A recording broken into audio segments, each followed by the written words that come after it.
It all began with a letter from the HOA, this time claiming I owed $25,000 for violations at my lakeside cabin. According to Karen and her board, I had supposedly ignored regulations for construction, landscaping, and dock placement. The sheer audacity of the fines was almost comical, except for the fact that she truly believed she had the authority to issue them. I reviewed my property records and laughed quietly. Every inch of that cabin, dock, and surrounding land was legally mine. The HOA had no jurisdiction, and Karen had once again overstepped her bounds. But I knew better than to respond with just words. Instead, I prepared a strategy to make the absurdity crystal clear. A few days later, Karen and two of her board members arrived at the property, brimming with authority that didn't exist. She waved the $25,000 notice like a victory flag. "You are in violation of HOA regulations. Payment is expected immediately." I walked out to greet them, calmly sipping my coffee. "Karen, let's review the facts," I said. "This cabin is fully within my legal property lines, constructed with all necessary permits, and in complete compliance with state and federal law. Your HOA fines are not just unenforceable, they are entirely irrelevant." Karen's jaw tightened, her face reddening. "I don't care.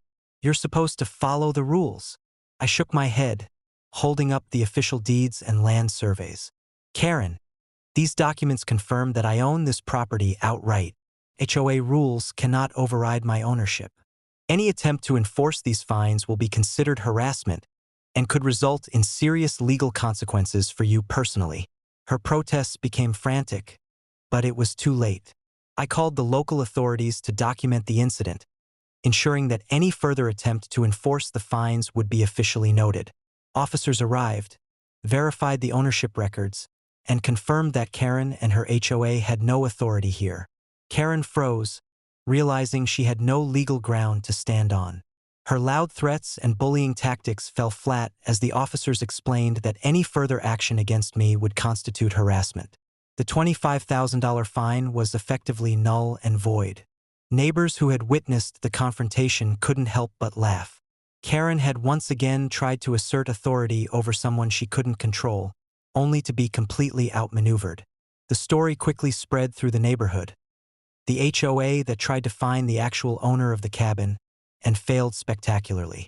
By afternoon, Karen had retreated, muttering about unbelievable arrogance and illegal property use, leaving the board members behind, equally embarrassed. The cabin remained undisturbed, my property secure, and my reputation as the rightful owner reinforced.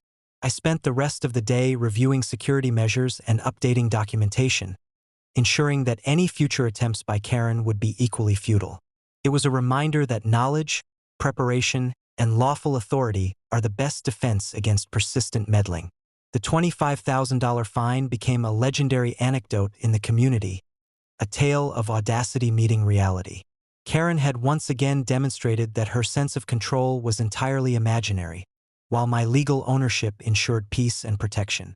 By evening, the lakeside cabin was calm, the sun reflecting off the water, and Karen's powerlessness had been reaffirmed.